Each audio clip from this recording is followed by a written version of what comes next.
The episode you're about to hear has a lot of quoted oratory in it, which not only makes my job a little bit easier, but it also is probably more pleasing to your ears, since the subject was infinitely better with words than I could ever pretend to be. It's actually quite fun to have a great orator as a biographical subject because I get to relish in the speeches.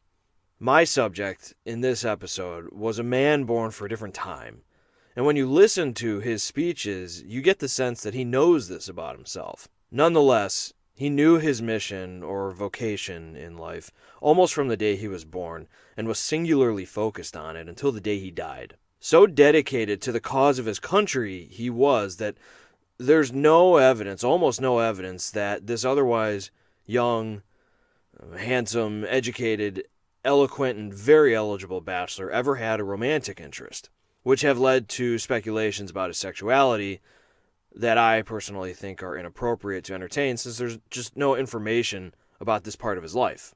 Others have wondered if he was on the autism spectrum. Again, speculation, and I'm not sure that that's really even important anyway. What I have found was a man who had a vocational love of his countrymen with such passion that he happily gave his life for them. It appears, by his own words, he knew this would be his fate, even from a young age. His mastery of words, eloquence of speech, and unabashed passion for his people's heritage in the face of the British Empire culminated in a showdown with that great power. And that showdown is the snowball that spurred the avalanche of Irish independence. And it all started with the deeds of Easter week. As down the glen one Easter morn to a city fair rode I. There armed lines of marching men in squadron passed me by. No pipe did hum, no battle drum did sound its slaughter top, but the angels' bells o'er the leafy swell rang out in the foggy dew.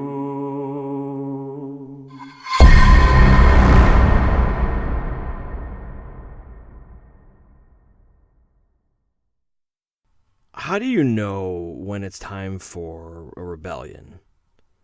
Is it something you can calculate? You have this much weaponry and your enemy can bring this much firepower against you. And these are your advantages and those are his advantages. Or is it something that you sense, something in the air, a zeitgeist, if you will? Because to me it seems some people have a godlike view of the past, present, and future to the point where they can recognize the hinges of fate and that the moment that they're in must be seized. Damn the odds. Of course, no matter what they sense or think they sense, a critical element for any successful rebellion is bottled up anger against some overlord that has a history of abusing its power through means of class warfare, violence, political suppression, religious persecution, disenfranchisement of the poor. With all these things and more, after a few years, you've got a proverbial tinderbox that's starting to become a bit of a fire hazard. But what if you have 700 years of oppression? You would think that after 700 years, a conquered people would just roll up into the new way of life. After a few generations, that's pretty common throughout history. But what if the people don't assimilate, and it becomes yet another facet or distinction of their culture to take up arms against the oppressors? Rising up becomes part of their heritage. That's Ireland, or more specifically, that's their relationship with England for the better part of a millennium. Because it took so long to get to the point in history that I'm going to talk about, I'm going to do a brief synopsis of the political history of Ireland right up to the beginning of the 20th century. It's absolutely critical to know this history to understand the emotions that we're dealing with here. So prior to the introduction of Christianity on the island, roughly 3,000 to 4,000 years of Celtic cultural evolution resulted in a tapestry of small kingdoms. The introduction of Christianity appears to not really have changed the political structure very much. For the most part, they existed as a decentralized people, yet remained united in social principles, religion, rule of law, with local self-government being the means to those ends. It wasn't perfect. Those little kingdoms did fight quite a bit. This comparative uniqueness was due in no small part to the fact that it was never conquered by the Roman Empire. The tentacles of that empire ended at Britain. It's hard to overstate the impacts of the Roman Empire on the modern world. Politics, architecture, law, administration, language, and not the least, religion. But once that centralized authority of the Western Empire no longer existed, all the kingdoms that filled that void looked very similar to each other, since they had all once assimilated into Rome. This gave way to the rise of the European monarchies, who emerged with absolute political and spiritual authority. But Ireland's culture was left to its own devices. Then around the 9th century, the Vikings show up on Irish shores and cause problems for a few hundred years, but eventually integrated genetically and culturally. Then in the 12th century came the Norman invasions. The Normans were a few generations past their seizure of the English crown by this time, and were already looking for more land. There were 2 Norman invasions into Ireland. The second, led by King Henry II of England, successfully established a dominion over the kingdoms in Ireland. And as a result, the Norman feudal system was established in Ireland for the first time. Then the Black Death swept across the Western world, killing damn near everyone. But Ireland was spared for the most part of the devastating effects. The English, however, were hit really hard, and they were generally unable to project power outside of their island of Britain for a while. And so, in the absence of the heavy-handed English, the Irish, whose Gaelic blood, now with a dash of Viking and a pinch of Norman, enjoyed a renewal of their own Irish identity for a time. And then came King Henry VIII. Henry, in an attempt to regain control of Ireland, declared himself their king and proceeded to reassert his control via the Norman estates. This was problematic for the Irish because not only had they been enjoying a certain amount of autonomy, but also by this time, King Henry VIII was a heretic of the Catholic Church, and he had a reputation for desecrating Catholic imagery. The Irish, on the other hand, were extremely devout Catholics. Over the course of about 60 years, the Irish resisted with force English rule, but in the end, they were eventually disarmed by the English power. And the English lords left in charge were, of course, all now loyal to the Church of England, not the Catholic Church. The Protestant dominion over Ireland, which increasingly bore the charming hint of Puritanism, had become known as the Protestant ascendancy, meaning all the Irish Catholic commoners now owe homage and allegiance to an Anglo-Protestant ruling class. This whole process was a very bloody affair. It's estimated that 50,000 Irish were forced into indentured servitude and sent to the West Indies, and somewhere around 500,000 people died from starvation and pestilence and violence. An Irish parliament had existed, but Catholics were not allowed to serve in it, resulting in grossly unjust punitive laws against the native population, thereby effectively establishing a second-class citizen majority. This situation was naturally destined to boil over into a rebellion, and it did in 1778. An independent Ireland movement rose up and took arms against the British Empire, and even though they had assistance from a French army, the British crushed the rebellion. In response to the rebellion, the Prime Minister, William Pitt, proposed dismantling the Irish Parliament and giving them representation in English Parliament. Along with this, he promised the Irish that the punitive laws against the Catholics would be lifted. Both parliaments voted in favor of this proposal and dismantled the Irish Parliament, but King George III refused to lift the anti-Catholic laws. With what was essentially a bait and switch, the Irish Catholics not only lost their local government to England, but gained nothing in the way of civil liberties. This becomes the birth for a new movement called Catholic Emancipation. Now ruled directly by a foreign central authority, land holdings were ripped from the local Irish and given to landlords in England. Those who lived on the landlord's plots now had to pay rent. To enforce the rent collection process, a middleman system was established, and the middlemen were loyal Protestant royalists who most definitely abused their leverage over the lowly Catholic majority.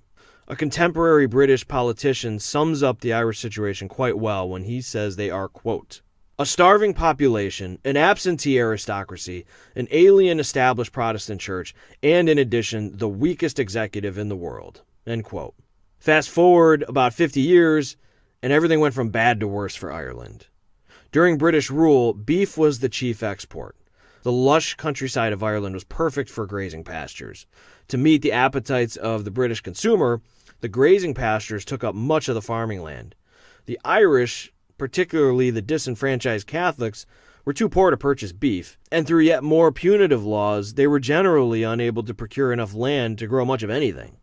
So out of self-preservation, they turned to a crop that was hardy, high-calorie, and could be grown easily in small backyard farms. The potato. Their dependency on the potato was extreme. It was quite literally all they could afford to eat, and was their only form of sustenance year-round. But all crops are vulnerable to one disease or another, and without any genetic variation in their potato crop, the situation was a ticking time bomb. In 1844, news began to cross the Atlantic about a potato blight sweeping across America.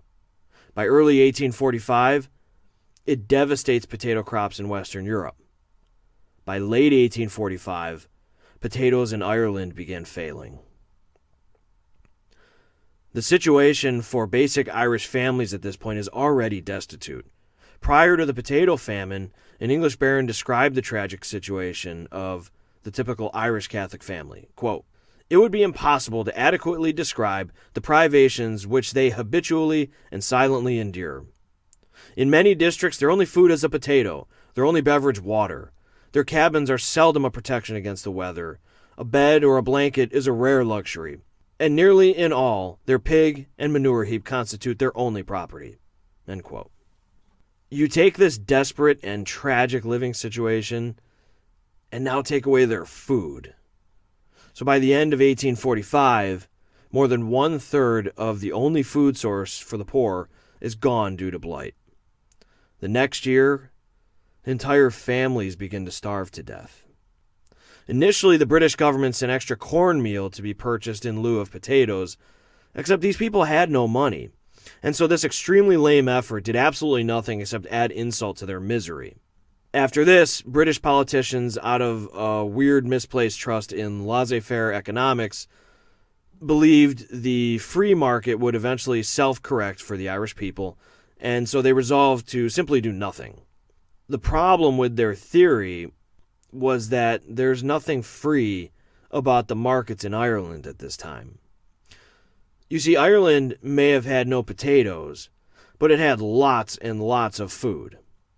It was still mass exporting beef and butter out of the country, but the Irish couldn't afford such extravagances, and armed guards made damn sure the shipments were not disturbed. Further, revenue derived from these exports never returned to improve the infrastructure of Ireland since the central authority rested in England. And then came the evictions. The English landlords were by law responsible for paying the rent for anyone who made under a certain annual income. Well, the potato famine reduced nearly the entire population to below this threshold. Instead of bearing this burden themselves, the English landlords simply evicted the Irish by the tens of thousands. Those desperate people who were already broke and starving were now homeless. Bishop of Meath, Thomas Nolte, describes the woeful scene wrought by the landlords. Quote, 700 human beings were driven from their home in one day and set adrift on the world to gratify the caprice of one who, before God and man, probably deserved less consideration than the last and least of them. The horrid scenes I then witnessed I must remember all my life long. The wailing of the women, the screams, the terror, the consternation of the children, the speechless agony of the honest, industrious men, wrung tears of grief from all who saw them. I saw officers and men of a large police force who were obliged to attend on the occasion, cry like children at the beholding of this cruel suffering of the very people whom they would be obliged to butcher had they offered the least resistance. The landed proprietors, in a circle all around, and for many miles in every direction, warned their tenantry, with threats of their direct vengeance, against the humanity of extending to any of them the hospitality of a single night's shelter. And in little more than 3 years, nearly a fourth of them lay quietly in their graves." End quote. Like I said earlier about rebellions, the tinderbox in Ireland is getting a little fuller. Soon landlords are turning up dead with well-placed bullets between their eyes.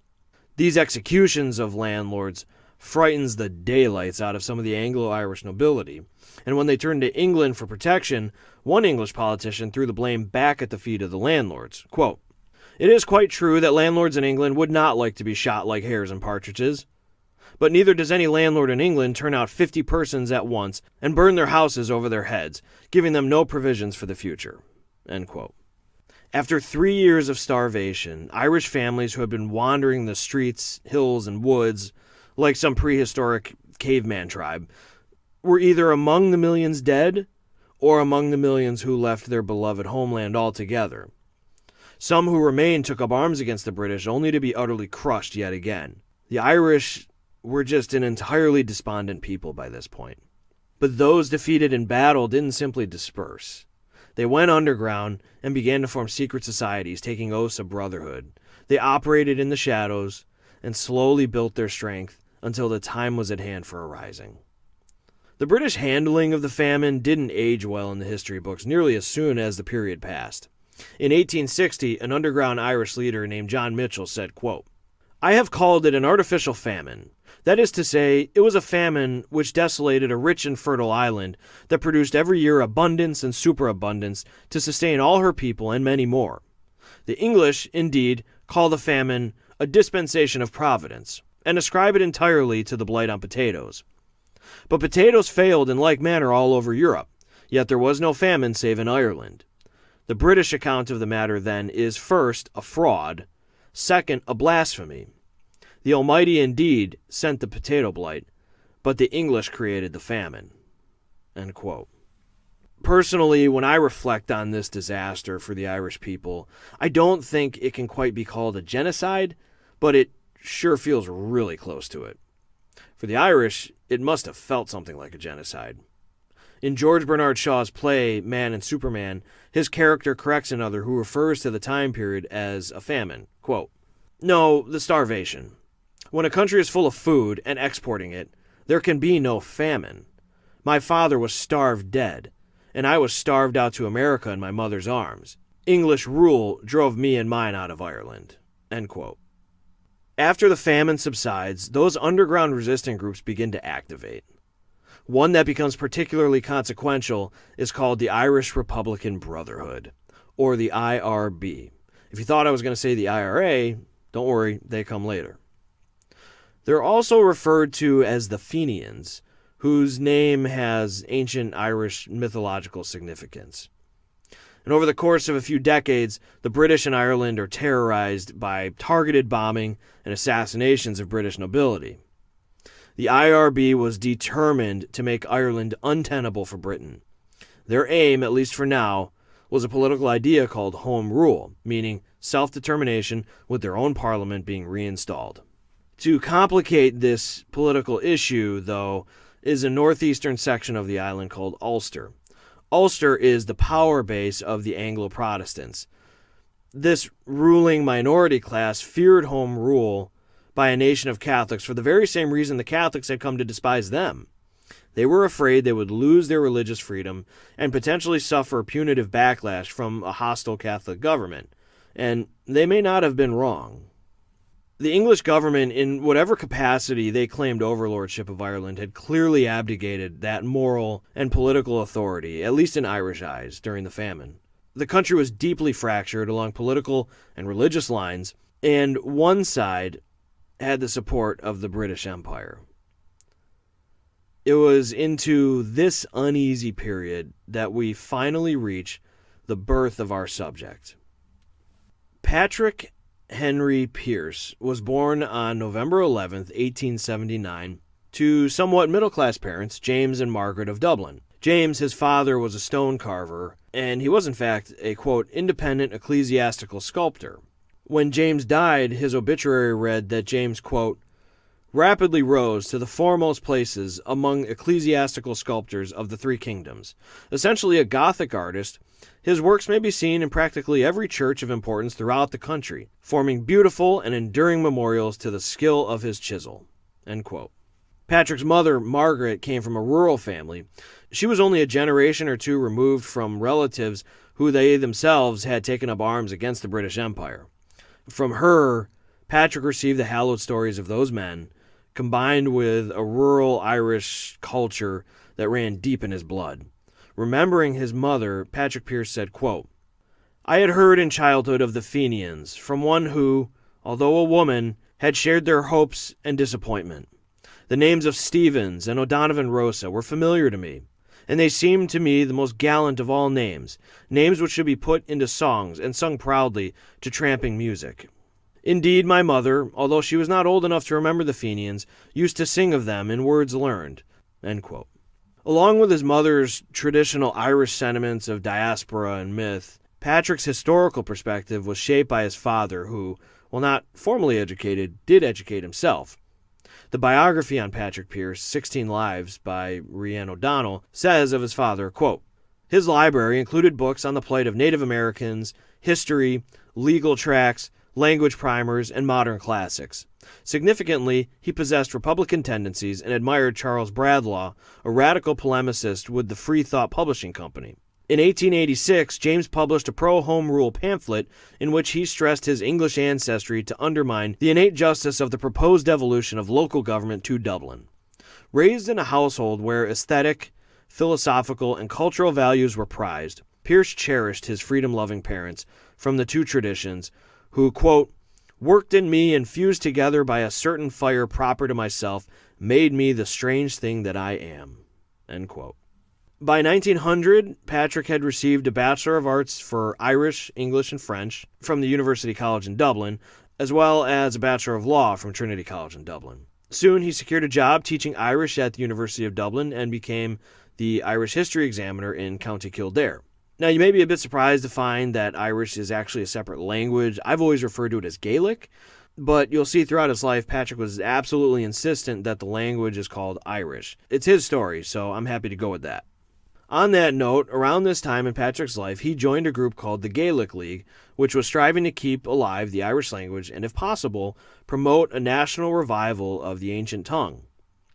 Pearse became editor of the group's magazine, which gave him a national podium, if you will, to speak to the Irish people with his own unique brand.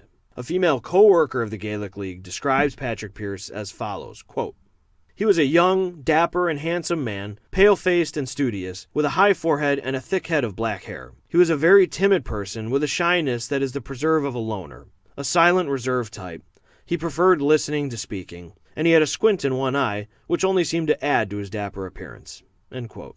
The Gaelic League was at a bit of a crossroads at this point. Remember that underground resistance group, the IRB? Well, they had skillfully infiltrated the Gaelic League and were effectively steering it into a political organization. And it's here when Patrick Pearse became fast friends with the IRB. In 1904, Patrick delivered a speech for the Gaelic League on the importance of the Irish language as a part of national identity. A clerk who heard the speech recalls, quote, Pearse's lecture was something entirely new to me. I had been listening to the eloquence of William O'Brien and others, including John Redmond, for a long time before this. Here was something different. His delivery was perfect, and what he spoke was original. It was on the language revival. When he finished his address, Father Kennedy, a very able man, praised it.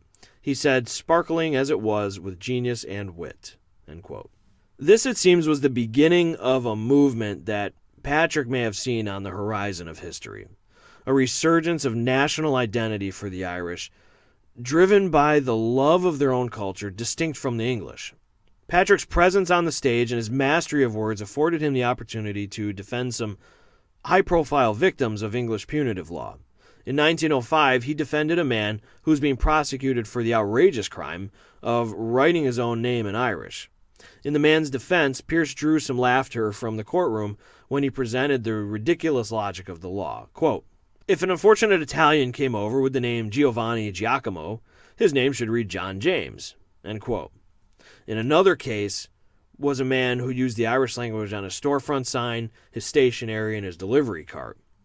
But the prosecutors, very aware of Patrick's effective zeal for public, vocal defenses of all things Irish, opted to refuse him another platform to foment discontent.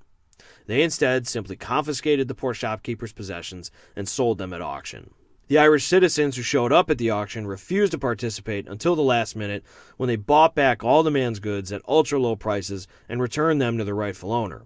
In praise of this event, Patrick helped organize a fundraising concert for the man, complete with Irish bagpipes. Of this incident, Patrick wrote, quote, "The language movement has won yet another victory in the British courts of law. That is to say, it has forced a British tribunal to pronounce the Irish language illegal. However gracious a British viceroy, or even a British monarch, we of the Gaelic League are rebels and lawbreakers. Our organization has an illegal propaganda.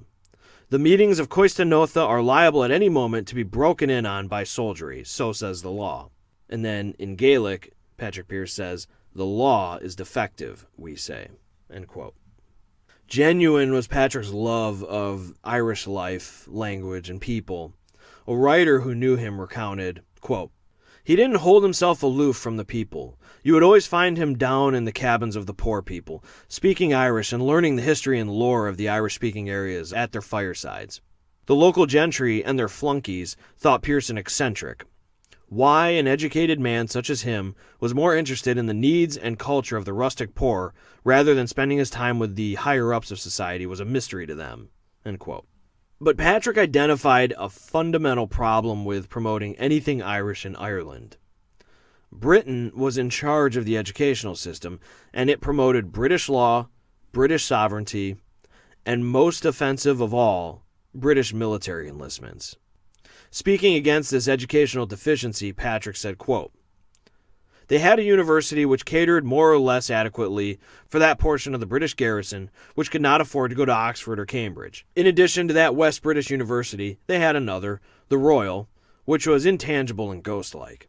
They wanted an intellectual headquarters for Irish Ireland, an Irish national university, safeguarding the scruples of Catholics, but whose doors would be open to all.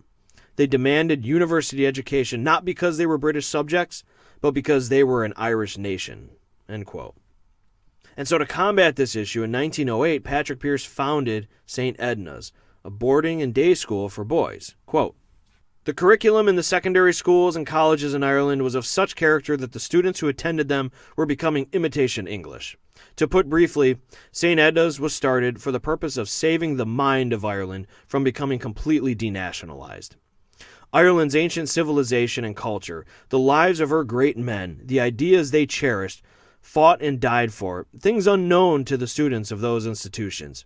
St. Edna's program, from the start, has been thoroughly Irish, and its example has had its effect upon the other Irish school and colleges of the same class. St. Edna's was founded by me in 1908 with the object of providing for Irish boys a secondary education which, while modern in the best sense, should be wholly Irish in complexion and bilingual in method. We are convinced that we are training useful citizens for a free Ireland." End quote. Training useful citizens for a free Ireland is an interesting choice of words.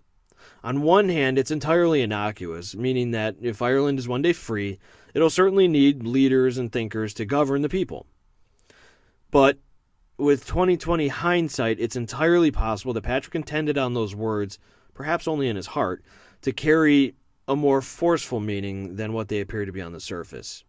Years later, a graduate of St. Edna's would recall that, quote, "He believed that every man should know how to use a rifle.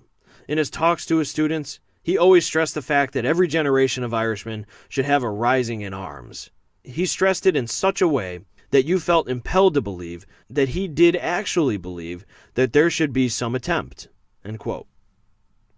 Patrick was deepening his relationship with the Irish Republican Brotherhood around this time, and so it should come as no surprise that new recruits for the ranks of the IRB were fed directly from St. Edna's. Also around this time, about 1910, the Home Rule movement was picking up steam. This again was the political movement to establish an Irish parliament under the auspices of the empire, giving them, at least in theory, some autonomy. Many Irish leaders and thinkers like Pearse only barely supported it, and with a great deal of suspicion. Others outright rejected it as a trap by the British to suffocate any notion of independence. A pro-Home Rule rally was organized, and to give you a sense of how engaged the Irish citizenry was, 100,000 people showed up in support of this rally. At the rally, Patrick Pearse gave a speech that's just dripping with suspicion and not so veiled threats. Quote, "Let us unite and win a good act from the British. I think it can be done. But if we are tricked this time, there is a party in Ireland, and I am one of them, that will advise the Gael," meaning the Irish, "to have no counsel or dealings with the Gaul," meaning the British, "forever again, but to answer them henceforward with a strong hand and the sword's edge. Let the Gaul understand that if we're cheated once more, there will be a red war in Ireland." End quote. As I've mentioned earlier, the Protestant base of Ulster was terrified of Home Rule, anticipating Home Rule to pass the British Parliament, and then also anticipating oppression by Catholics. A Protestant paramilitary unit formed to fend off the not-so-secret Catholic resistant groups such as the IRB. They called themselves the Ulster Volunteers, or the UVF. In response to the UVF, the Irish Catholics formed their own paramilitary group, dubbed the Irish Volunteers, by a man named Eoin MacNeill, who was notably not a member of the IRB. However, almost as soon as the Irish Volunteers are formed, the IRB begins placing its operatives inside the group. To clarify the difference between the two groups, the IRB is most definitely an underground organization that operates in secret and plots against the British Empire, and at times even bordering on terrorist-style tactics. The Irish Volunteers, by contrast, operate for the most part in the open. Its members wear military uniforms, they have formal ranks and leadership structures. Each city has its own units who drill, march, and bear arms all out in the open. They're a formal militia dedicated to the defense of the Irish people should they ever need it. There are a few other paramilitary groups out there as well that are coagulating into a serious problem for the British, but for simplicity, I'm going to leave them out for now. Patrick Pearse took a swift liking to the Irish Volunteers and spoke of their important place in the Irish movement. Quote, "A thing that stands demonstrable is that nationhood is not achieved otherwise than in arms. I should like to see the transport workers armed. I should like to see any and everybody of Irish citizens armed. We must accustom ourselves to the sight of arms and the use of arms. We may make mistakes in the beginning and shoot the wrong people, but bloodshed is a cleansing and sanctifying thing, and the nation which regards it as the final horror has lost its manhood. There are many things more horrible than bloodshed, and slavery is one of them." End quote. He sounds an awful lot like a revolutionary, doesn't he? And he doesn't just support the Irish Volunteers, he joins them. He becomes the leader of a brigade in Dublin and packs it full of IRB members. So now you have this unbelievably potent orator who also leads an armed militia unit in uniform in a city that technically belongs to the British Empire.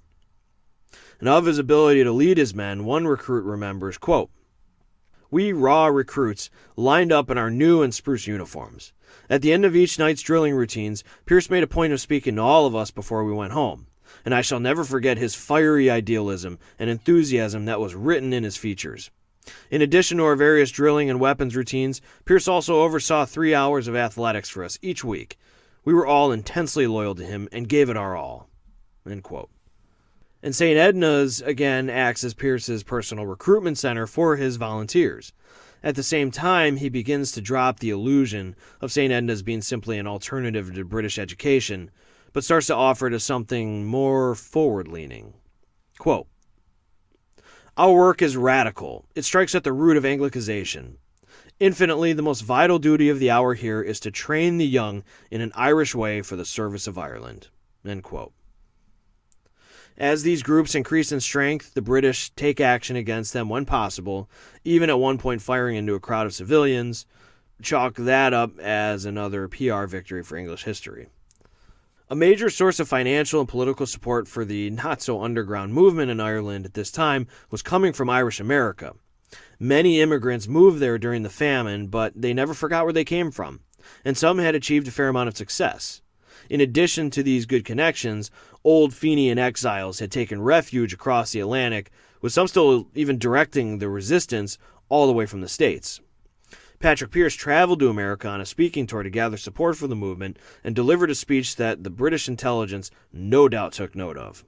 Quote, "Ireland is once more organizing, once more learning the noble trade of arms. In our towns and country places, volunteer companies are springing up. I cannot speak for the volunteers. I am not authorized to say when they will use their arms, or when, or how. I can only speak for myself, and it is strictly a personal perception. I say that before this generation has passed, the volunteers will draw the sword of Ireland." End quote. During his trip back in Ireland, the volunteers are engaging in massive urban war games across the country. Brigade after brigade practice staging locations and rendezvous points, all in uniform. And at the same time, the Home Rule Bill passes Parliament, and for a moment, tensions ease a little bit. While Home Rule is indeed short of independence and still despised by many idealists, it is a major step in the right direction. Ireland would be allowed to establish its own parliament and legislation, except not. World War I breaks out, and any initiatives deemed not necessary to the war effort are put on hold. This includes the transition to Home Rule. Now, for your average, everyday Irish Catholic, this is just yet another insult heaped upon the 700 years of English domination. But for the radicals of the populace, and for guys like Pearse and the Irish Republican Brotherhood, Home Rule was never really an issue. They see the Great War looming over Europe as an opportunity. The British would soon be very preoccupied with Germany and may even lose. Pearse, at this time, brokers a partnership with the local socialist rabble-rouser, James Connolly, who brought his own paramilitary organization to the table called the Irish Citizens' Army. Behind closed doors, Pearse, Connolly, and other leaders of the IRB decide that with the British Empire distracted by war, the time was nigh for a rising. And to get an understanding of what sort of spirit a man like James Connolly brought to the group, when asked about the Irish enlisting in the British Army to support the war effort, Connolly responded, quote, "I know of no foreign enemy of this country except the British government." End quote. Nonetheless, 200,000 Irish actually ended up serving the British Empire during the Great War, but the sentiments about the war changed as time went on, especially after 4,000 Irishmen were butchered at Gallipoli. The previously mentioned founder of the Irish Volunteers, Eoin MacNeill, he led a faction among the leadership that was adamantly opposed to any notion of a rising. They thought it a disastrous, self-destructive idea that would undo everything they had worked so hard for. Unable to sway MacNeill and company, Pearse, Connolly, and the IRB simply stopped including him in their plans. You may be wondering, I know I was wondering at this point when reading about all this stuff, is how they were able to do all this in the open. Patrick Pearse's words are very thinly veiled, and the volunteers are engaged in massive war games across the country, and they're uniformed and armed, no less. And now multiple resistant groups seem to be uniting into a single organized entity. Well, the British are watching these guys. The IRB knew, of course, that they had some surveillance, but they failed to understand to what extent. The tales placed by the Dublin Metropolitan Police reported all the activities of the various resistant groups in a dossier that was delivered to Dublin Castle daily. Within 24 hours, Dublin Castle would parse the information and send it up to London. In some ways, because MacNeill was intentionally left out of their plans, British intelligence knew more about the IRB's intentions than himself. The one place the great eye of the British Empire couldn't penetrate was Pearse's beloved St. Edna's. This was his sanctuary, and as time went on, it became the war planning HQ. In fact, many graduates of St. Edna's were allowed to reside on campus, and those sympathetic to Pearse spent their spare time building bombs under the instructions of their former science teacher. In May of 1915, it was decided that Easter Sunday of 1916 would be the day the group would rise. But they would need more than just fancy words and bombs built by students. An ace in the hole, if you will, was organized by a well-placed friend to their cause. Sir Roger Casement, a Dublin-born British foreign diplomat, had arranged a secret meeting with the Kaiser's military. He had high hopes of convincing the Germans of actually sending an expeditionary force to land on the coast of Ireland in support of their rising. Can you imagine that alternative history rabbit hole? In the end, however, he was only able to secure a shipment of arms and ammunition. The IRB leadership gladly accepted the offer. Then there was something of a watershed moment in the movement. In August of 1915, an old Fenian leader exiled in America dies. His name was Jeremiah O'Donovan Rosa, one of those gallant men sung about by Patrick's mother. His body was sent to Ireland to be buried by his countrymen, with the Irish volunteers overseeing the funeral arrangements. For the British, O'Donovan Rosa was nothing short of a terrorist. Growing up during the famine and desiring an independent Ireland, he joined the IRB.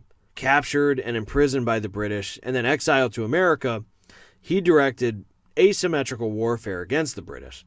London itself was subject to his bombing campaigns. He founded a pro-Irish newspaper in New York, and he used the profits to buy more dynamite. The bombs of Rosa exploded in the heart of London over the course of a decade, making him an unrivaled legendary figure in IRB lore. Rosa defended his tactics to the death. Quote, "I have myself been called a madman, because I was acting in a way that was not pleasing to England. The longer I live, the more I come to believe that Irishmen will have to go a little mad my way before they go the right way and get any freedom for Ireland. And why shouldn't an Irishman be mad? When he grows up face to face with the plunderers of his land and race, and he sees them looking down upon him as if he were a mere thing of loathing and contempt. They strip him of all that belongs to him and made him a pauper, and not only that, they teach him to look upon the robbers as gentlemen, as beings entirely superior to him. They are called the nobility, the quality, and his people are called the riffraff, the dregs of society." End quote. This man's funeral is a national event for Ireland, and it's a spectacle of solidarity. Thousands turn out for his burial. Cameras, still a new technology, are rolling to capture the event for those in America and England. All the different paramilitary groups show up in attendance, as well as the Dublin police. However, the attendance by the IRB was partly a ruse. With British intelligence and Dublin police distracted by the event, the IRB were busily scattering arms, bombs, and ammo to key locations throughout the city. At the center of the funeral crowd lay the casket of O'Donovan Rosa, and next to it stands Patrick Pearse in the full military uniform of the Irish Volunteers. And he delivers a speech that would be regarded as one of the greatest orations in Irish history. Quote, "In a closer spiritual communion with him now than ever before, or perhaps ever again, in a spiritual communion with those of his day, living and dead, who suffered with him in English prisons, in communion of spirit, too, with our own dear comrades who suffer in English prisons today, and speaking on their behalf as well as our own, we pledge to Ireland our love, and we pledge to English rule in Ireland our hate. This is a place of peace, sacred to the dead, where men should speak with all charity and with all restraint. But I hold it a Christian thing, as O'Donovan Rosa held it, to hate evil, to hate untruth, to hate oppression, and hating them to strive to overthrow them. Our foes are strong and wise and wary. But, strong and wise and wary as they are, they cannot undo the miracles of God, who ripens in the hearts of young men the deeds sown by the young men of a former generation. And the seeds sown by the young men of 65 and 67 are coming to their miraculous ripening today. Rulers and defenders of realms had need to be wary if they would guard against such processes. Life springs from death, and from the graves of patriot men and women springs a living nation. The defenders of this realm have worked well in secret and in the open. They think that they have pacified Ireland. They think that they have purchased half of us and intimidated the other half. They think that they have foreseen everything. They think that they have provided against everything. But the fools, the fools, the fools. They have left us our Fenian dead. And while Ireland holds these graves, Ireland unfree shall never be at peace." End quote. A few months after this event, Patrick arranges a meeting at St. Edna's, and one member of the IRB remembers what he was told at this meeting. Quote, "It was then that I was made aware that it was intended to have a rising soon. Pearse arranged a signal code with me. As I was a sculptor, it was arranged that he would put in an advertisement in the papers for a monument. On receipt of that signal, I was to mobilize." End quote. All of the key people involved were given special code signals for when the time would come, and St. Edna's was soon transformed into an all-out military headquarters. Even low-ranking members of the IRB and volunteers knew a rising was on the horizon. Grenades, dynamite cartridges, and batons for crowd control were being produced at a feverish pace. One member recalls every evening receiving, quote, "lessons in the use of explosives and demolition, field works, and field cookery. We also got lectures on house construction, which was designed to teach us the art of breaking in from house to house. Also the construction of barricades and the proper materials to use." End quote. It wasn't long before McNeil and company knew something was afoot. He confronted Pearse and begged and pleaded with him not to go through with his plans. He urged Pearse to stick with the asymmetrical guerrilla tactics and that a single confrontation against the Empire would surely be defeated. But when Pearse resisted, he reminded Pearse that he held command over the Irish Volunteers and that if Pearse and his IRB members rose up, they would be alone. The rest of the nation would not follow. But in the end, McNeil's threats went unheeded. In the weeks leading up to the Easter of 1916, Pearse met with his key IRB and volunteer members. The gravity of what they were planning was heavy in the air. One person in attendance recalls, quote, "There was a short pause. Pearse came in, and after a dramatic silence of a few moments, while he stood with his head down, he raised his head quickly and said, 'Is everyone here prepared to meet his God?' He said it not loudly, but with a force of tremendous seriousness. And after that, Pearse proceeded to tell us that any man who was not in earnest, now was his time to get out." End quote. On April 20th, just 3 days before Easter, code dispatches were being sent all over Ireland, signaling that the rising would begin on Easter Day. One read, quote, "Brown and Nolan's tell me that they will have the books you require on the 23rd day, July next. Remember, 3 months earlier." End quote. Another said, quote, "The grass seeds on order will be delivered on Sunday, the 23rd at 7 p.m. End quote. All during Holy Week, parishioners in Dublin noticed a marked increase of Irish volunteers attending Mass, especially in line for confession. And the IRB's ace in the hole, the German shipment of guns organized by Sir Roger Casement, was en route under the guise as a Norwegian freighter and was escorted by a German U-boat with Casement himself aboard. And with him were 20,000 rifles and 1,000,000 rounds of ammunition on its way to the IRB and Patrick Pearse. But not all of this had been organized without notice from other interested parties. For every dispatch sent out with the commands for the Easter Rising that was ostensibly from the leadership of the volunteers, McNeil would counter the orders, instructing all of his volunteer brigades throughout the country to stand down. Worse yet for Pearse, the British Navy had intercepted and decoded the German messages about the arms shipment to Dublin. On Good Friday, the German boats were intercepted by the HMS Bluebell of the Royal Navy, and in a panic, the disguised German freighter was scuttled, and the U-boat cast Sir Roger Casement ashore, abandoned on the Irish coast. British authorities scooped him up into custody, and he would later be hanged for treason. In light of this immense setback, McNeil again confronted Pearse, enraged that he had been left in the dark about the arms shipment, and said if they continued with this rising, he will publish a countermand in the papers across all of Ireland. Pearse, convinced that no one would listen to McNeil, again brushed off his threats, and of course, McNeil published his countermand orders, strictly forbidding, again, the Irish volunteers from following the IRB in their rising on Easter. On Easter morning, Patrick Pearse and his military council met to decide what to do in light of McNeil's countermand orders. They clearly had had an effect. Confusion about the rising was clouding everything, but in the end, the group decided to delay by only 1 day. The rising would still proceed on Monday. Pearse's volunteers and Connolly's Irish Citizen Army were formally reorganized as the Army of the Irish Republic, and Patrick Pearse was elected president of the soon-to-be-declared Irish Republic. Messages were quickly sent out informing all possible units of the new orders for a rising. Ironically, British intelligence had been monitoring these events and fully expected a rebellion to be attempted on Easter Sunday, and when nothing happened, they largely thought that the group of rabble-rousers had thought better of it. And so between Patrick Pearse's orders, McNeill's countermand orders, and Patrick Pearse's reissuing of orders, in the span of 24 hours, the British just couldn't keep up with all of this. A rising on Monday was altogether unexpected. Before adjourning on Easter, Patrick Pearse reminded his men to go to confession as soon as they could. To stay close to where he would need to be the next morning, Patrick Pearse and his brother Willie Pearse, another and often overlooked leader of the Rising, stayed at a friend's house, the O'Kelly residence.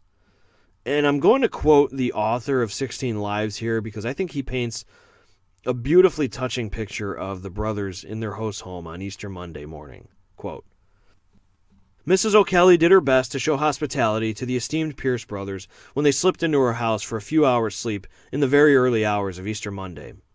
On leaving for Mass, Mrs. O'Kelly had left instructions with her daughter that the men be served a huge cooked breakfast, which included a tureen of bacon and eggs and another mutton of chops.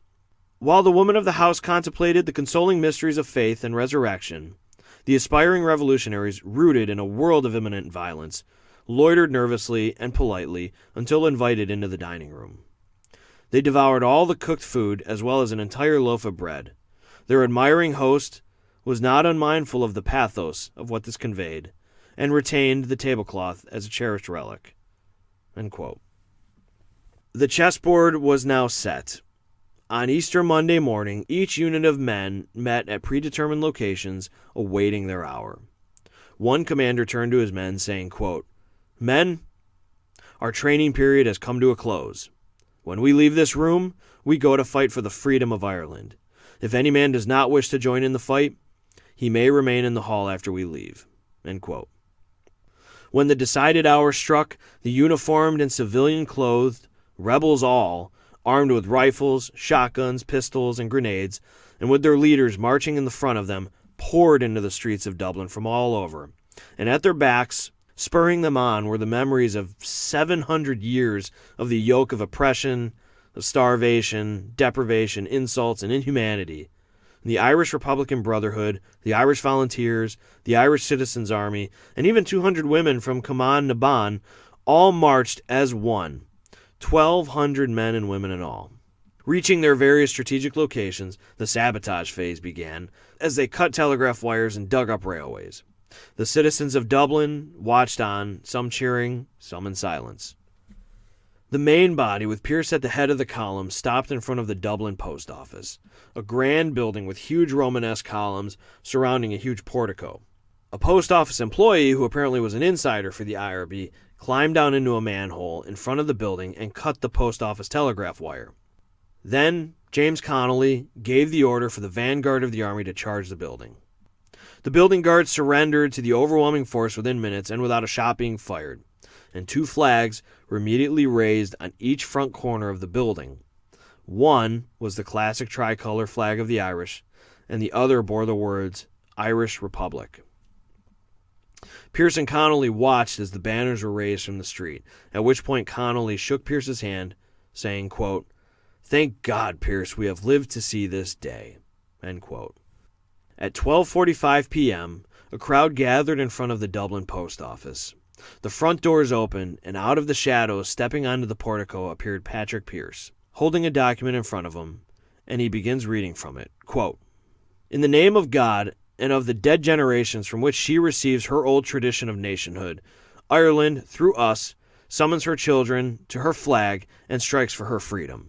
Having organized and trained her manhood through her secret revolutionary organization, the Irish Republican Brotherhood, and through her open military organization, the Irish Volunteers, and the Irish Citizens' Army, having patiently perfected her discipline, having resolutely waited for the right moment to reveal itself, she now seizes that moment. And supported by her exiled children in America and by the gallant allies in Europe, but relying in the first on her own strength, she strikes in full confidence of victory. We declare the right of the people of Ireland to the ownership of Ireland and to the unfettered control of Irish destinies, to be sovereign and indefeasible. The long usurpation of that right by a foreign people and government has not extinguished the right, nor can it ever be extinguished except by the destruction of the Irish people. In every generation, the Irish people have asserted the right of national freedom and sovereignty. 6 times during the past 300 years, they have asserted it in arms. Standing on that fundamental right and again asserting it in arms in the face of the world, we hereby proclaim the Irish Republic as a sovereign, independent state.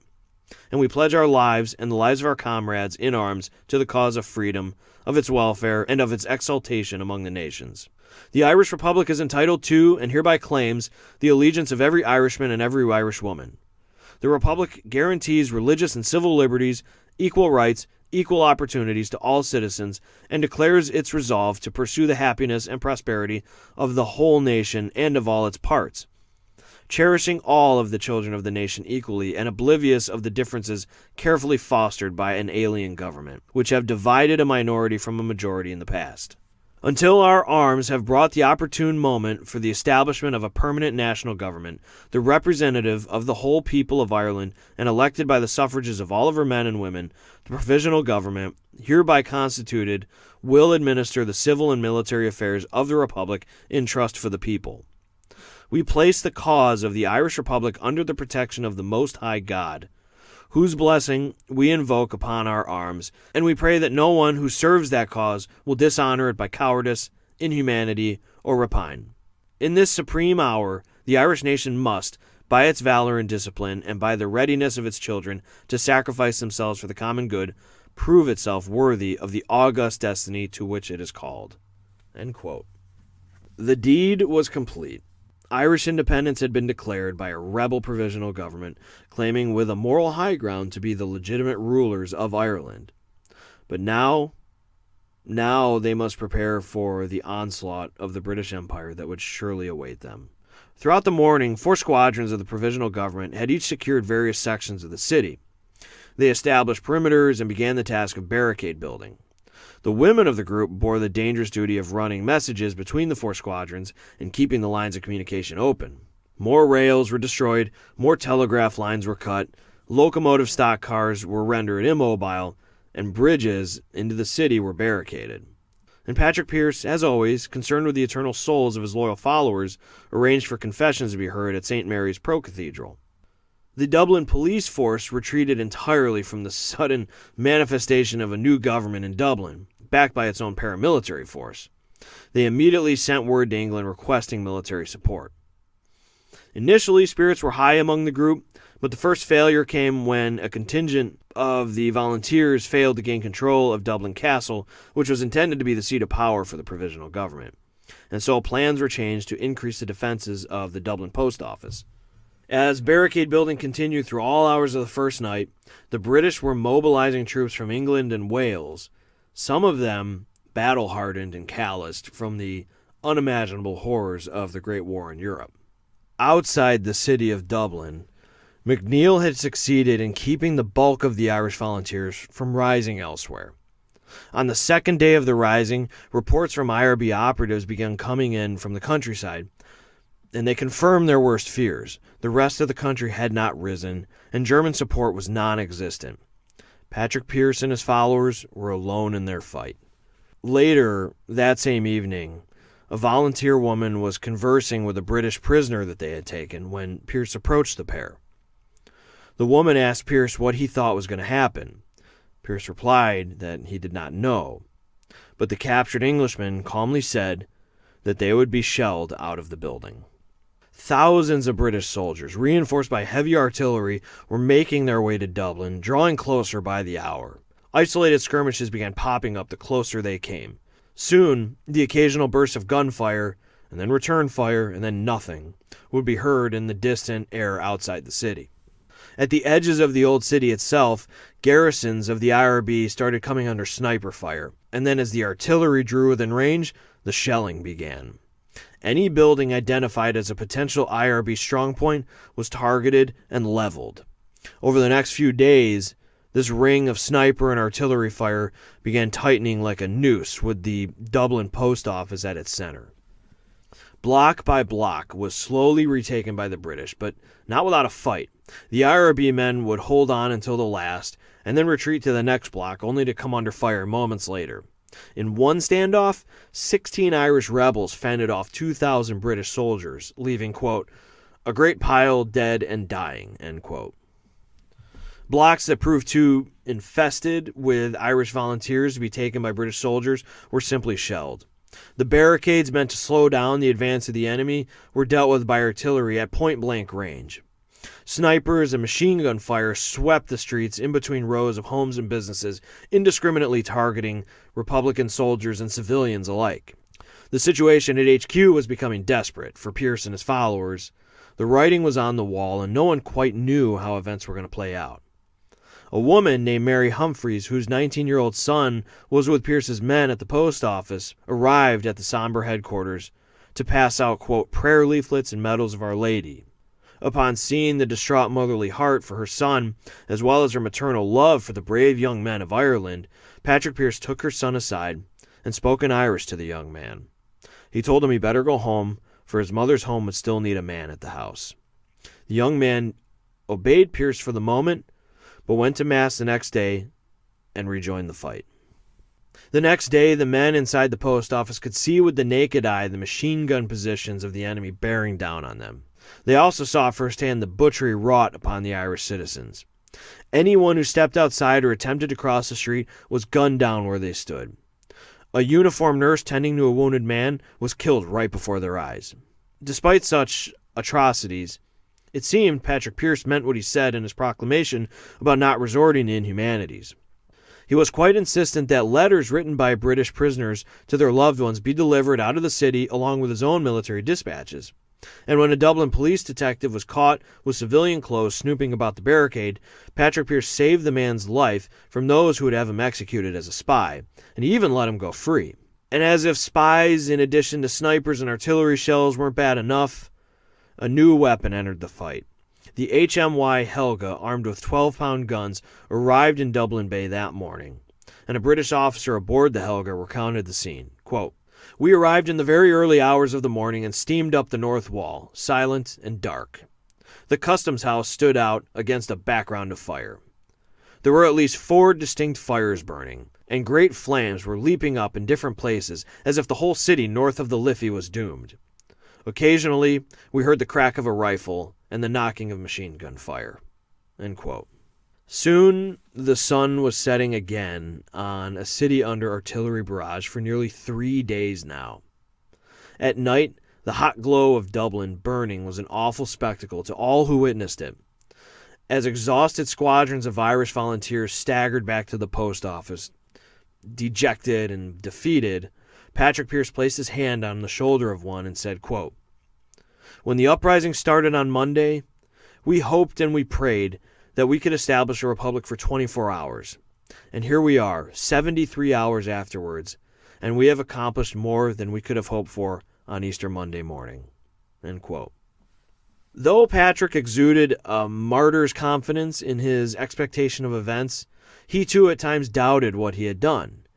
He and another IRB leader, Desmond Ryan, sat down on a couple of barrels inside their headquarters and watched as the terrible flames danced and flickered in the night. Ryan recounts, quote, "He suddenly turned to me with a question. It was the right thing to do, wasn't it? Yes, I answered. He looked back at that fantastic and leaping blaze and spoke again. When we're all wiped out, people will blame us for everything. But for this, the war would have ended and nothing would have been done. After a few years, they will see the meaning of what we tried to do." And he rose, and we walked a few paces ahead. "Dublin's name will be glorious forever," he said, with a deep passion and enthusiasm. "Men will speak of her as one of the splendid cities, as they speak of now Paris, Dublin." Some of the volunteers recall the fires raging so hot that night that molten glass was floating down the sidewalks. But the next day, the post office was being shelled directly. Each explosion shook the old monument to its foundations, plaster and dust covering everyone inside. The roof had caught fire and was spreading to the lower levels. Pearse and Connolly felt it was time to have frank words with their followers. Connolly reminded them that, quote, "We are here hemmed in because the enemy feels that in this building is to be found the heart and inspiration of our great movement. Let us remind you what we have done. For the first time in 700 years, the flag of a free Ireland floats triumphantly in Dublin City. We have every confidence that our allies in Germany and our kinsmen in America are straining every nerve to hasten matters on our behalf. Never had any man or woman a greater cause. Never was a cause more grandly served." End quote. More shelling and skirmishing carried on throughout that day, and even James Connolly received a serious bullet wound to the leg that left him relatively incapacitated. By Friday, the Dublin post office was untenable, and the flames and smoke consumed it. Patrick Pearse gathered the women volunteers still there and instructed them to raise the banner of the Red Cross and leave immediately. His parting words to them were, quote, "When the history of the week will be written, the highest honor and credit should be given to the women whose bravery, heroism, and devotion in the face of danger surpassed that of the women of Limerick in the days of Sarsfield." By 7 p.m., the roof was caving in, and it was decided that those who remained would make an escape attempt. Pearse gathered the exhausted, dirty, and nearly shell-shocked men about him, saying, quote, "Let me, who has led you into this, speak on my own, and my fellow commanders' names. In the name of Ireland present, and to come, speak their praise, and ask those who come after them to remember them. I desire now, lest I may not have the opportunity later, to pay homage to the gallantry of the soldiers of Irish freedom who have, during the past 4 days, been writing with fire and steel the most glorious chapter in the later history of Ireland. Justice can never be done to their heroism, to their discipline, to their gay and unconquerable spirit in the midst of peril and death." End quote. The plan was for those remaining to cross the street into groups of houses and business neighborhoods and plow through walls of each building, eluding the deadly sniper fire and machine gun fire of the British. One among them remembers, quote, "The street was being swept by machine gun fire from Mary Street direction. We had to make a dash across in ones and twos into Henry Lane. Bulfin made the journey with a great speed. My turn was next. I could see the bullets like hailstones hopping on the street, and I thought 'twould be a miracle to get to the other side scatheless. With head down as if running against a heavy rain, I ran as I never ran before or since." End quote. Needing to cross another street, they commandeered a barrel cart and used it as cover as they pushed it to another row of businesses. They burst through wall after wall, slowly but surely making their escape. By this time, the British targeting of civilians was reaching war crime levels. One diabolical British officer had caused the death of a known pacifist by using him as a human shield. This same officer summarily executed by firing squad 2 journalists documenting the events. Other political non-combatants were later found with execution-style wounds between their eyes. He also, for good measure, had grenades tossed into local businesses they happened to come upon. Elsewhere, a group of British soldiers had burst into a row of houses and proceeded to bayonet and shoot the civilians inside, 15 in all. The soldiers even took the time to bury the bodies in the cellar and plunder their homes for valuables. All of Dublin, it seems, was to suffer martyrdom for the deeds of Easter week. Patrick Pearse and his remaining group of desperate rebels continued moving from shop to shop, but now began to see up close what was being done to the citizens of Dublin. One man they saw lay dead in his doorstep of his home, his fist clinging to a white flag. In another house, a young girl lay dead from a stray bullet to the head. Children, like zombies, were emerging from their homes looking for their missing parents and grandparents.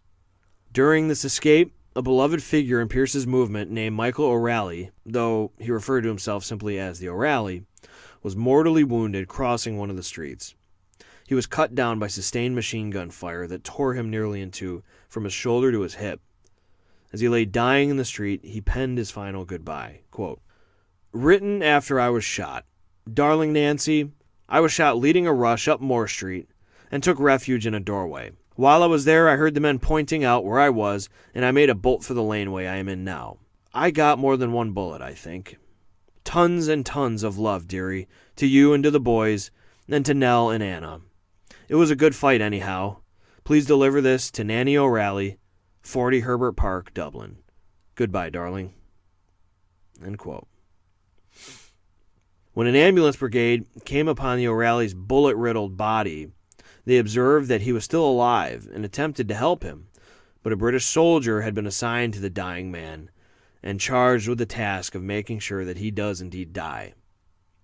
Pearse and company finally paused inside a butcher shop, which was to be their new headquarters, but these guys were spent. And they had seen enough of their own people being killed. Plus Connolly, the other half of the rebellion, was too wounded to carry on. Passing in and out of consciousness, he was laid below an image of the Sacred Heart. Surrounded, hopeless, and knowing the score, Patrick consulted with Connolly. He called for one of the nurses still with him, a woman named Elizabeth O'Farrell. He asked her to deliver his surrender to the British. Before stepping outside, she waved a white flag which attracted a rainstorm of bullet fire.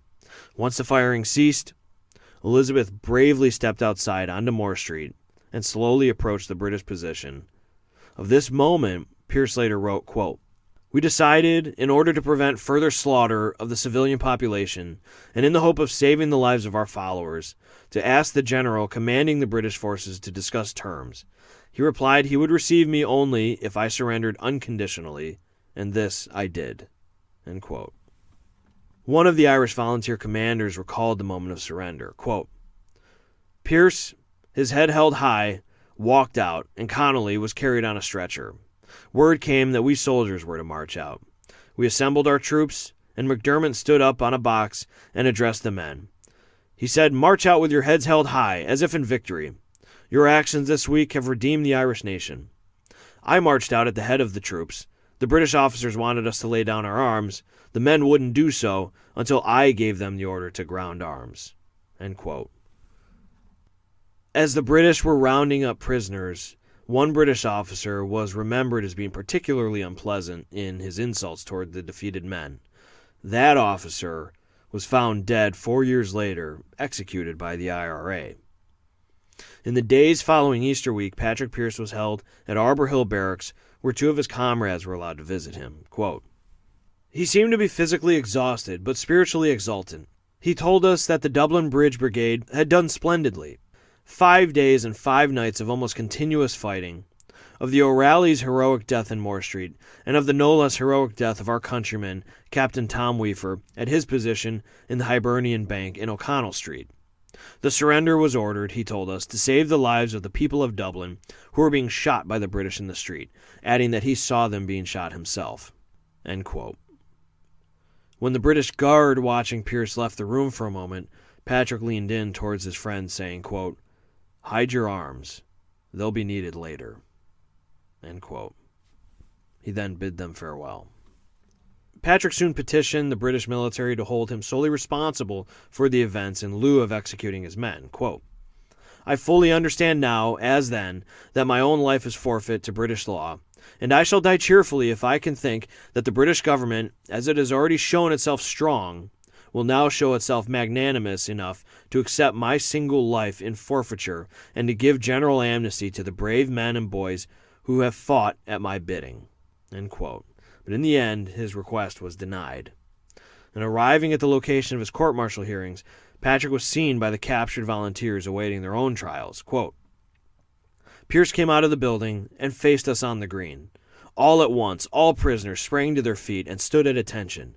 He smiled at us, saluted, and marched off under an escort of officers. His very attitude gave courage to every one of us who were to face our own trials in turn."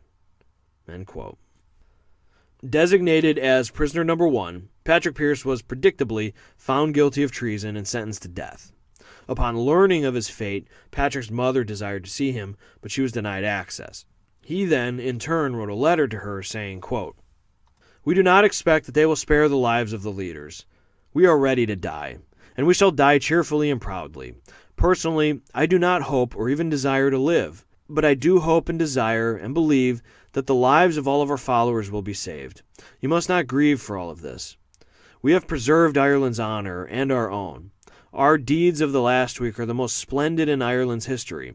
People will say hard things of us now, but we shall be remembered by posterity and blessed by unborn generations." End quote. Unfortunately, this letter was also prevented from reaching his mother, but an Irish Catholic priest, Father Aloysius, was allowed to access Pearse. Quote, "When I met Pearse, I said, 'I am sure you will be glad to know that I gave Holy Communion to James Connolly this morning.' And I can't forget the fervor with which, looking up to heaven, he said, 'Thank God, it is the one thing I was anxious about.' They received the most blessed sacrament with intense devotion and spent the time at their disposal in prayer. They were happy. No trace of fear or anxiety." End quote. In the early hours of May 3rd, Thomas McDonough, Tom Clark, and Patrick Pearse were brought to a place called Stonebreaker's Yard. They were blindfolded with a white piece of paper marking their hearts. A 12-man firing squad lay in wait.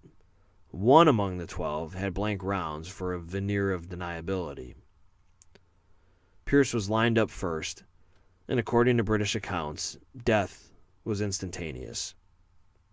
In a final letter to his family, Patrick Pearse wrote the following, quote, "This is the death I should have asked for if God had given me the choice of all deaths, to die a soldier's death for Ireland and for freedom.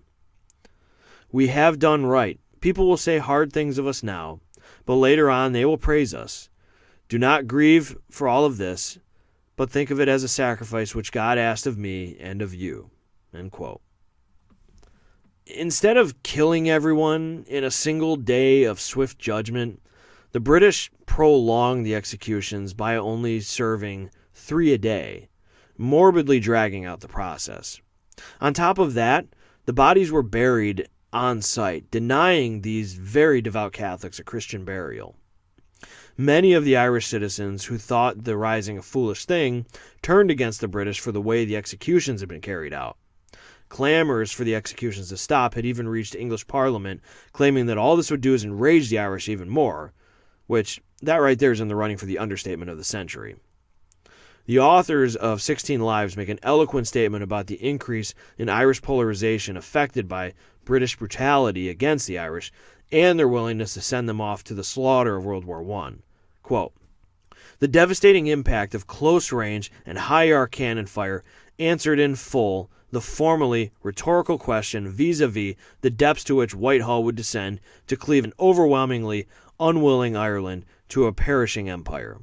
In retrospect, the prowess of the Imperial General Staff, who consigned tens of thousands of Britons, Irish, and colonials to a pointless death in the Somme in July of 1916, vindicated negative Republican assessments of their professional acumen.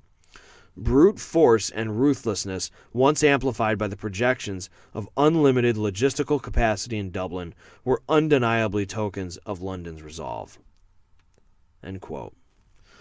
A little more than 2 years after Patrick's execution, an Irish Republican Party called Sinn Féin swept local elections across the nation. A month later, they formed a breakaway government and declared Irish independence. To meet the British might that would eventually come, a new paramilitary group called the Irish Republican Army, or better known as the IRA, stepped up to defend the country. After 3 bloody years, Ireland and Britain finally reached a ceasefire and signed a treaty granting the island, except Ulster, self-governing Dominion status. In 1937, a new constitution was drawn where the Irish pretty much ignored anything about a Dominion. And then in 1948, the Republic of Ireland was declared, officially cementing its status as a free state, as a republic. Today, in contrast to the deprivation of the famine years, it stands as one of the wealthiest nations in the world. In 1966, a commemorative coin was minted, one side bearing the face of Patrick Pearse, and on the other, an image of the Dublin post office. The edges of the coin bore an inscription reading 1916 Easter Rising. When Patrick Pearse faced execution at his court-martial, he answered his charges with the following statements, quote, "I admit that I was Commander General, Commanding-in-Chief, the forces of the Irish Republic, which have been acting against you for the past week, and that I was President of their provisional government. I stand over all my acts and words done or spoken in those capacities. When I was a child of 10, I went down on my bare knees by my bedside one night and promised God that I should devote my life to an effort to free my country. I have kept that promise. As a boy and as a man, I have worked for Irish freedom, first among all earthly things. I have helped to organize, to arm, to train, and to discipline my fellow countrymen to the sole end that, when the time came, they might fight for Irish freedom. The time, as it seemed to me, did come, and we went into the fight. I'm glad we did. We seem to have lost. We have not lost. To refuse to fight would have been to lose. To fight is to win. We have kept faith with the past and handed on a tradition to the future. I assume that I am speaking to Englishmen who value their freedom, believe that we, too, love freedom and desire it. To us it is more desirable than anything in the world. If you strike us down now, we shall rise again and renew the fight. You cannot conquer Ireland. You cannot extinguish the Irish passion for freedom.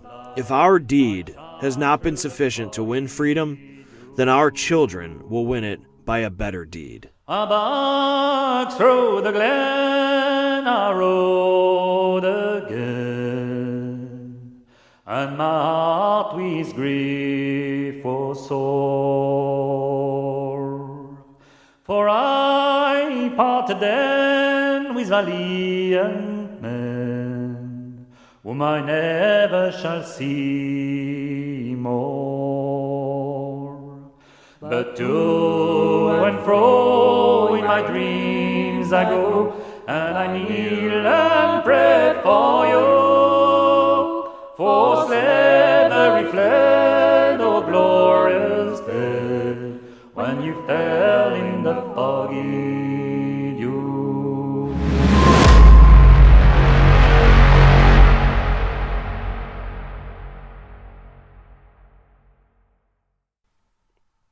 I need to thank Hervé Coudenay for giving me permission to use his hauntingly beautiful polyphonic version of The Foggy Dew that you just heard. I'll link back to his YouTube channel in the show notes on my website. If you didn't know, that song was written about these very events. Its author, a man named Canon O'Neill, was inspired to write it when he witnessed the first independent Irish Parliament meeting. At the time of the meeting, many of the elected members had already been arrested by the British. When their names were called, those in attendance replied in the Irish tongue, "Locked up by the foreigner."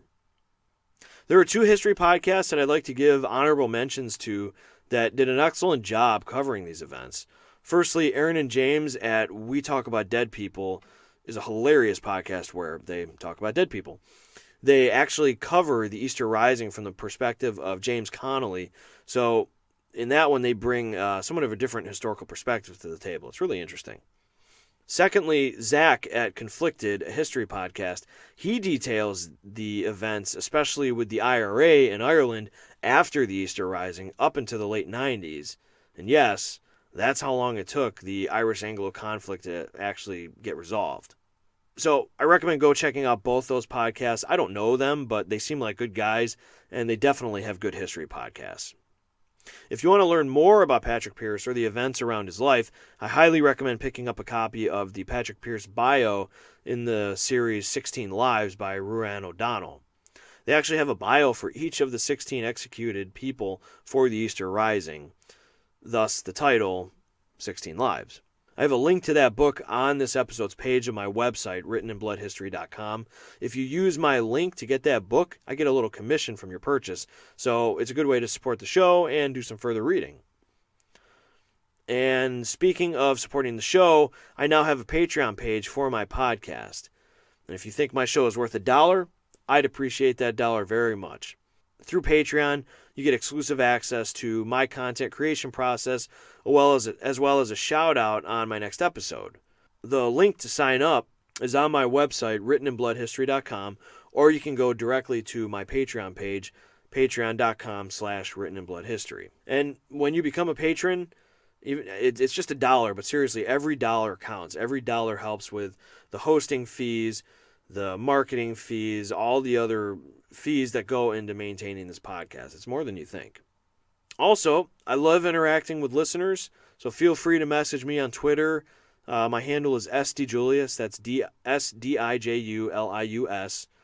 or via Facebook at the Written in Blood History Facebook page, or feel free to shoot me an email at Stephen, with a PH, Stephen.djulius@gmail.com. The cover art was once again supplied by my very talented sister Courtney, whose freelance work you can find at cjdejulius.myportfolio.com. I will also have a link to that on the show notes at the website. Most importantly, if you are enjoying this little history podcast of mine, please consider leaving a review or rating on Apple or wherever you listen. Those not only help me with exposure, but also give me a nice little dopamine hit every time I see them, so keep at it. I really appreciate that. As always, thank you for listening to Written in Blood History. See you later.